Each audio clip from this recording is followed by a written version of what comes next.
ধাক্কা ধাক্কি, আমি জানি এগুলো ভালোবাসার ধাক্কা ধাক্কি, এজন্য আমি সহ্য করে নিই। এগুলো যে ভালোবাসার ধাক্কা ধাক্কি, এটা আমরা বুঝি। পৃথিবীর কোন আইন, সিকিউরিটি প্রোটোকল দিয়ে এটা মানানো যাবে না,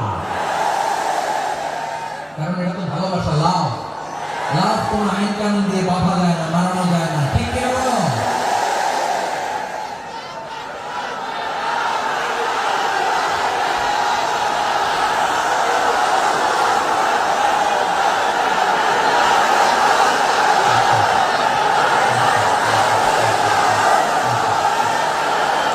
ঠিক আছে, বসো।